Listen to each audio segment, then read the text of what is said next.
Hi hello friends, ಎಲ್ಲರಿಗೂ ನಮಸ್ಕಾರ. ಇವತ್ತಿನ ರೆಸಿಪಿ ಬಂದು ಪುಳಿಯೋಗರೆ. ಬರೀ ಕ್ವಿಕ್ಲಿ 10 ಮಿನಿಟ್ಸಲ್ಲಿ ಮಾಡ್ಕೊಳ್ಳೋ ಅಂಥದ್ದು ಈಸಿ ರೆಸಿಪಿ ಇದು. ಕಡಲೆಕಾಯಿ ಬೀಜ 50 ಗ್ರಾಮ್ ತೊಗೊಂಡಿದ್ದೀನಿ, ಕರ್ಬೇವಿನ ಸೊಪ್ಪು, ಸ್ವಲ್ಪ ಕೊತ್ತಂಬರಿ ಸೊಪ್ಪು ಮತ್ತು ಬೆಳ್ಳುಳ್ಳಿ ಒಂದು 10 ಜಜ್ಜಿಟ್ಕೊಂಡಿದ್ದೀನಿ, ಒಣಗಿದ ಮೆಣಸಿನ್ಕಾಯಿ, ಸ್ವಲ್ಪ ಬೆಲ್ಲ ಮತ್ತು ಹುಣಸೆಹಣ್ಣ ನೆನೆಸಿಟ್ಕೊಂಡಿದ್ದೀನಿ ಬಿಸಿನೀರಲ್ಲಿ.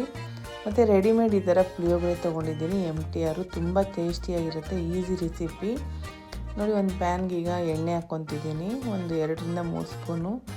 ಸ್ವಲ್ಪ ಇದನ್ನು ನಾವು ಫ್ರೈ ಮಾಡ್ಕೋಬೇಕಾಗತ್ತೆ. ಕಡಲೆಕಾಯಿ ಬೀಜನ ಒಂದು 2 ನಿಮಿಷ ಈ ಥರ ಫ್ರೈ ಮಾಡ್ಕೊಳ್ಳಿ.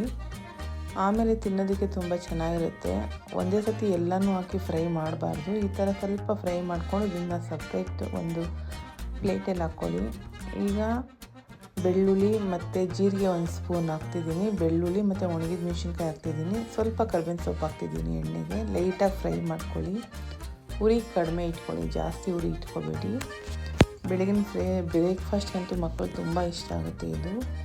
ಮತ್ತು MTR ಪುಳಿಯೋಗರೆ ಪೌಡರ್ ಹಾಕ್ತಿದ್ದೀನಿ. ಅದರಲ್ಲಿ ಎಲ್ಲನೂ ಇರುತ್ತೆ, ಆದರೂ ನಾವು ಎಕ್ಸ್ಟ್ರಾ ಈ ಥರ ಹಾಕ್ಕೊಂಡಾಗ ಡಿಫ್ರೆಂಟ್ ಟೇಸ್ಟ್ ಕೊಡುತ್ತೆ.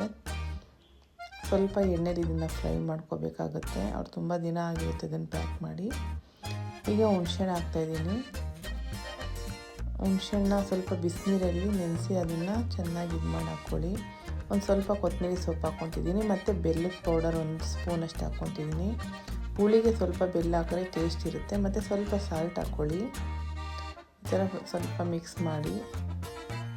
ಈಗ ಕಡಲೆ ಬೀಜ ಏನು ಹುರಿದಿಟ್ಟಿದ್ದೀವಿ ಅದು ಸಹ ಈ ಥರ ಹಾಕ್ಕೋಬೇಕಾಗತ್ತೆ. ತುಂಬ ಈಸಿ ರೆಸಿಪಿ ಫ್ರೆಂಡ್ಸ್, ಒಂದು ಸತಿ ಟ್ರೈ ಮಾಡಿ, ತುಂಬ ಚೆನ್ನಾಗಿರುತ್ತೆ. ಬ್ರೇಕ್ಫಾಸ್ಟ್ಗೆಲ್ಲ ಹೆಲ್ದಿಯಾಗಿ ದೇವಸ್ಥಾನದಲ್ಲಿ ಕೊಡುವಂಥ ಪ್ರಸಾದ ಥರನೇ ಇರುತ್ತೆ. ಈ ವಿಡಿಯೋ ನಿಮ್ಗೆ ಇಷ್ಟ ಆಗಿದರೆ ಲೈಕ್ ಮಾಡಿ, ಶೇರ್ ಮಾಡಿ, ಸಬ್ಸ್ಕ್ರೈಬ್ ಮಾಡ್ಕೊಳ್ಳಿ friends. Thank you so much.